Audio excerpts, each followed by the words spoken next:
చెప్పాలి. మీరు ఏం చెప్తారు బీజేపీ తరపున? మార్వాడి బీజేపీ కల్చర్ వస్తుంది మార్వాడులు అని చెప్పేసి కూడా కొందరు మాట్లాడతారు. మీరేం చెప్తారు? మనము భారతదేశంలో ఉంటున్నాం. భారతదేశంలో ఉన్నప్పుడు అన్ని కులాలకు మతాలకు అన్ని దగ్గర మనం ఉంటాము. అట్లాంటప్పుడు కేవలం మార్వాడి గురించి మాట్లాడే ముందు మన భారతదేశంలో బంగ్లాదేశీ రోహింగ్యాలు ఉన్నారు, పాకిస్తానీ వాళ్ళు ఉన్నారు వీసాలు లేకుండా. అట్లాంటి వాళ్ళ గురించి కూడా మాట్లాడితే బాగుంటుంది. ముందు మనకి శత్రువులు వాళ్ళు, ఆ శత్రువుల తర్వాత మన భారతదేశం అంటేనే కులాలకు మతాలకు అన్నిటికీ అతీతంగా బతికేదే భారతదేశం.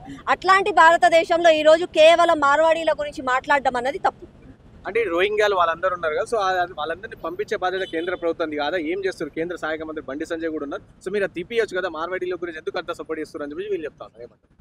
రోహింగ్యాల గురించి అని చెప్పి మేము ఆల్రెడీ హోమ్ మినిస్టర్ గారికి లెటర్ పంపించడం జరిగింది. దాంతో పాటు ఇక్కడ ప్రస్తుతం జిహెచ్ఎంసీ వాళ్ళకి కూడా ఇచ్చాము. వాళ్ళు ఒకటే ఏమన్నారంటే, మాకు స్టాటిస్టికల్గా ఎంతమంది ఉన్నారు, ఎంతమంది తప్పుడు పేర్లతో ఉన్నారు, వాళ్ళ రిజిస్ట్రేషన్స్ అవన్నీ కూడా ఆర్డర్స్ ఇవ్వమని చెప్పారు. వాటి కోసం మేము జిహెచ్ఎంసీకి కూడా లెటర్ ఇచ్చాము. వన్స్ వాళ్ళు ఎప్పుడైతే మాకు ఇస్తారో అవన్నీ కూడా మేము హోమ్ మినిస్టర్ అమిత్ షా గారి దగ్గర తీసుకెళ్తాము. కిషన్ రెడ్డి గారు ఆల్రెడీ మాకు చెప్పారు, అవన్నీ మేము వర్కౌట్ చేస్తున్నాము. ఇది కేవలం ఒక బీజేపీ బాధ్యతనే కాదు, ప్రతి ఒక్క పౌరుని బాధ్యత. మేము ఏదో మాట్లాడితే మీరు మతాలకు అతీతంగా మత విద్వేషాలు క్రియేట్ చేస్తున్నారు అని అంటున్నారు. కానీ ఎవరైనా రోహింగ్యాలు మన దేశంలో ఉంటున్నారు అని అంటే ఇది మతం కాదు, మన దేశ సంపత్తి తీసుకొని పోతున్నారు. నిజంగా కూడా మన దేశంలో ఉన్న వాళ్ళకి జరగాల్సిన న్యాయం జరగకుండా వాళ్ళకు న్యాయం జరుగుతుంది. వీళ్ళకి రావాల్సిన డబ్బులు వాళ్ళు తీసుకొని పోతున్నారు. ఇది ప్రతి ఒక్కరు కూడా హిందూ ముస్లిం అందరూ కూడా ఆలోచించాలి. ఇది మన దేశ రక్షణ కోసము, మన దేశంగా మనం అందరం పౌరులుగా పోరాడితే అందరికీ కూడా తొందరగా న్యాయం జరుగుతుంది. అంటే ఇక్కడ మార్వాడీలు ఇక్కడ బిజినెస్ పెట్టుకుని తెలంగాణలో ఉన్న సొమ్మును వాళ్ళ స్వదేశానికి తీసుకెళ్లి వాళ్ళ స్వరాష్ట్రానికి తీసుకెళ్లి అక్కడ పెట్టుబడులు పెట్టుకుంటున్నారు. దీనివల్ల తెలంగాణకి ఏంటి ఉపయోగం అని చెప్పేసి కూడా మాట్లాడతాం.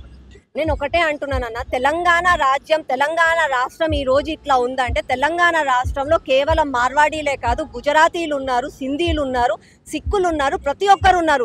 మన భారతదేశంలో మన హైదరాబాద్ ఏదైతే ఉందో ఆ హైదరాబాద్ని చిన్న భారతదేశం అని మాట్లాడతారు. ఎందుకు అని అంటే మన హైదరాబాద్లో ఉన్నన్ని మతాలు కులాలు వారు ఎక్కడ కూడా లేరు. అన్ని రాష్ట్రాల వాళ్ళు వచ్చి ఇక్కడికి వ్యాపారం చేస్తున్నారు. కాబట్టి న్యాయం అందరికీ జరగాలి. వాళ్ళు వ్యాపారం చేసే వాళ్ళు ఒక్కటి ఆలోచించండి, మీకు డబ్బులు ఉన్నాయి కాబట్టి మీరు వ్యాపారాలు చేస్తున్నారు. మీరు వ్యాపారాలు చేస్తున్నప్పుడు ఇక్కడ స్థానికులకు ఉద్యోగాలను కల్పించండి.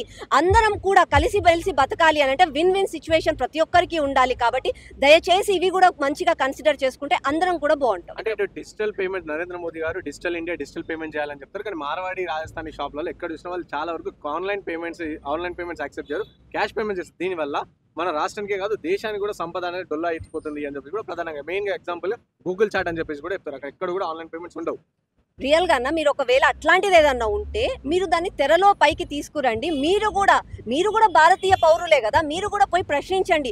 నరేంద్ర మోదీ గారు ఒక మంచి ఉద్దేశంతో డిజిటల్ పేమెంట్స్ చెయ్యాలి, సో దట్ అన్ని వైట్ అమౌంట్ ఉండాలి, అన్ని కూడా బ్యాంకులకు చేరాలి, అన్ని లెక్కలు పత్రాలు మంచిగా ఉండాలని చెప్పి ఒక మంచి ఉద్దేశంతో చెప్పినప్పుడు ఎవరైతే అది పాటించట్లేదో వాళ్ళకి ఖచ్చితంగా పాటించాల్సిందే. ఒకవేళ మీరు ఆన్లైన్ పేమెంట్ లేకపోతే మేము మీ దగ్గర కొనము అని చెప్పి చేస్తే వాళ్ళే సచ్చినట్టు పెడతారు కదా. మనమే పోతున్నాం, మనమే కొంటున్నాం. అరే ఆ షాప్లో డిజిటల్ పేమెంట్ లేదని చెప్పి పైసలు తీసుకొని మనమే పోతున్నాం. మళ్ళీ తప్పు ఎవరిది? మనలలో కూడా మార్పు రావాలి. అందరం ఒక న్యాయంగా ఒక చట్టంగా ఒకటి బయటికి వచ్చిందంటే దాన్ని అందరం కూడా ఫాలో అయితేనే దేశం ముందుకు వెళ్తుంది. ఇక్కడ దళితులపైన కావచ్చు, తెలంగాణ ప్రాంతీయ వాసులపైన దాడులు చేస్తా ఉన్నారు ఈ మార్వాడీలు. అలాగే మన కల్చర్ని దెబ్బతీసే ప్రయత్నం జరుగుతుంది. తెలంగాణ కల్చర్ను దెబ్బతీసి ఎప్పుడైనా బోనాలు ఎత్తుకున్నారా, వాళ్ళు ఎప్పుడైనా మన బతుకమ్మ పాట పాడారని చెప్పి తెలంగాణ శాఖ కావచ్చు కొందరు మాట్లాడుతూ ఉన్నారు. కరెక్టే, వాళ్ళకి తెలంగాణ పూజలు చేయట్లేదు, తెలంగాణ పండగలు చేయట్లేదు, మనం బోరం ఎత్తట్లేదు అని చెప్పి మన మీద మనకు బాధ ఉంది. మళ్ళీ ఇక్కడ ఉన్న ఓవైసీ ఏం చేసిండు? కనీసం ఒక్కరోజన్నా గుడికి వచ్చిండా? ఒక్కరోజన్న ఏమన్నా అన్నాడా? ఇక ఓవైసీ వాళ్ళ తమ్ముడు అక్బరుద్దీన్ అయితే అసెంబ్లీలో కూర్చొని నాకు తెలుగు రాదు అని అన్నాడు. అరే పుట్టి పెరిగింది మన హైదరాబాద్లోనే, మీ అయ్యా అందరూ పుట్టి పెరిగింది మన హైదరాబాద్లోనే, తెలుగు రాదని చెప్పి నువ్వు అసెంబ్లీలో మాట్లాడితేనే నోరు మూసుకున్నారు కదా. మళ్ళీ నువ్వు తెలుగు నేర్చుకోని ఎందుకు ఆ రోజు చెప్పలేదు? ఆయనకు ఒక న్యాయం, వీళ్ళకు ఒక న్యాయం. ఎట్లా?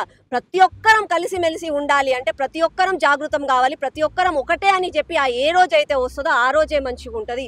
నేను ఇవాళ ఈ జెండా పట్టుకున్నా, ఈ జెండా పట్టుకోవడానికి హక్కు కేవలం నాది కాదు. భారతదేశంలో ఎంతో మంది ప్రాణాలు కోల్పోయిన తర్వాత నాకు ఈ హక్కు వచ్చింది. కాబట్టి ఈ హక్కు కేవలం నాది కాదు, అందరిది. అందరం కలిసి ఉంటేనే ఇది పట్టుకునే హక్కు నాకు దొరికింది. కాబట్టి అందరం మంచిగా ఉండాలంటే కలిసికట్టుగా ముందుకెళ్ళాలి.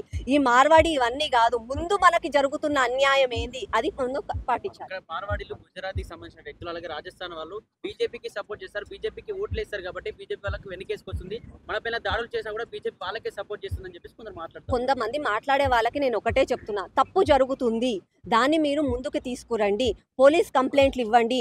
మీకు న్యాయం జరగట్లేదు, మీకు అన్యాయం జరిగిందంటే బీజేపీ తరఫు నుంచి నేను వస్తా అని చెప్తున్నా కదా ఓపెన్గా. ఒకవేళ ఏ షాప్లోనన్నా ఆన్లైన్ పేమెంట్ తీసుకుంటలేరు, మీరు దాన్ని బయటికి తీసుకురండి, తెరపైకి ఎందుకు తీసుకుంటలేరు అని చెప్పి మేము వచ్చి ప్రశ్నిస్తాం. అంతేగాని బీజేపీ చెయ్యట్లేదు అనడం మాత్రం తప్పు. మీకు ఎక్కడన్నా అన్యాయం జరిగితే ఆ అన్యాయం గురించి మీరు చెప్పండి, మీకు రక్షణగా మేము ఉంటాం, మేము వచ్చి మాట్లాడతాం, న్యాయం జరిగే వరకు పోరాడతాం. అంటే ఇప్పుడు మార్వాడి గోబ్యాక్ కాకుండా పానీపూరి గోబ్యాక్, పాన్పరా గోబ్యాక్ అని గిట్ట నినాదాలు వినిపిస్తున్నాయి దానిపైన. నేను ఏమంటున్నానంటే, మార్వాడి గోబ్యాక్ అనే ముందు వాళ్ళ వల్ల మనకు జరుగుతున్న అన్యాయం ఏంది, వాళ్ళ వల్ల మనకు జరుగుతున్న న్యాయం ఏంది, అది కూడా మనం ఒకసారి ఆలోచించాలి. మార్వాడి గోబ్యాక్ అని ఒక్క మనిషి తప్పు చేసి, ఒక్క మార్వాడి తప్పు చేసి ప్రతి ఒక్కరిని వెళ్ళమనడం తప్పు. నేను ఇలా మీకు ఎగ్జాంపుల్గా చెప్తున్నా, మీరు పురుషులే ఉన్నారు ఇలా. మన భారతదేశమే కాదు ప్రపంచవ్యాప్తంగా మహిళలను వేధించేది, మహిళల అత్యాచారాలు చేసేది పురుషులు అని అంటాం. అట్లని చెప్పి అందరు పురుషులు అన్యాయమే, అందరు పురుషులు గోబ్యాక్ అని మేము అనొచ్చా? కాదు కదా. నా అన్న మంచోడు, నా నాన్న మంచోడు, నా తమ్ముడు మంచోడు, మీరందరూ మంచోళ్ళు, నన్ను అక్క అని తెలిసి పిలుస్తారు. అట్లనే మార్వాడీలలో కూడా ఒక్కరు తప్పు చేశారని చెప్పి అందరికీ దాన్ని చుట్టకండి. ఎవరు తప్పు చేశారో వాళ్ళకి శిక్ష వేయండి, వాళ్ళకి శిక్ష పడే వరకు మీరు వెంబడి పడండి, పోరాడండి, మీతో పాటు మేము ఉంటాం. Okay, thank you. Thank you అక్క.